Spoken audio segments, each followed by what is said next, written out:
கலைஞரால் திராவிட இயக்க ஆய்வு மையத்தில் பேராசிரியராக இருந்த பல புத்தகங்களை நான் எழுதியிருக்கிறேன்.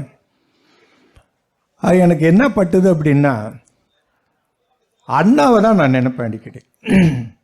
அண்ணா சொல்லும்போது என்ன சொல்லுவார் அப்படின்னா, அது மாவோசன் சொன்னது, 20ஆம் நூற்றாண்டின் ஈடு இணையற்ற மாபெரும் புரட்சியாளர் மாசேத்துங். அவன் சீனத்தை கண்டுபிடித்தான்.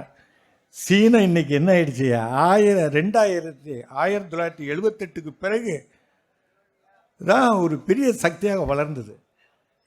இன்று அமெரிக்காவுக்கு சவால் விடுறான். என்ன சொல்கிறான் அப்படின்னா, அது சோசியலிஸ்ட் டெமோக்ரஸி, நீ கேபிட்டலிஸ்ட் டெமோக்ரஸி. என்ன சொல்கிறான் அப்படின்னா, அந்த புரட்சி 1949 நடக்கும்போது மாசேத்துங் சொன்ன கொட்டேஷன் திருப்பி ரிப்பீட் பண்ணுறார் ஜி ஜின்பிங். என்ன சொல்கிறான், we shall fight to the finish. We are prepared to face not only trade war but also real war.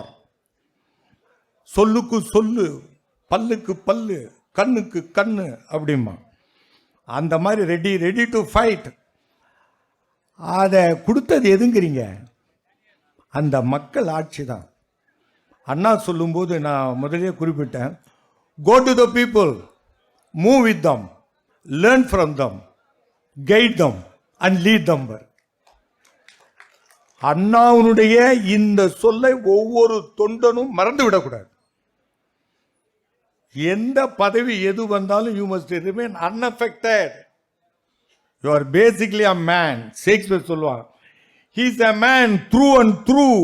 அவன் மனிதன். அழும்போது அழுவான், சிரிக்கும் போது சிரிப்பான், வெற்றியை கண்டும் பெரிய பெருமிதம் பட மாட்டான், ஆணவம் இருக்க மாட்டான், தோல்வி கொண்டும் தொழ மாட்டான். இதை கலைஞரிடமும் பார்க்கலாம். கலைஞரின் உழைப்பு அதே இன்று தளபதி ஸ்டாலின் அவர்களிடம் வந்துவிட்டது.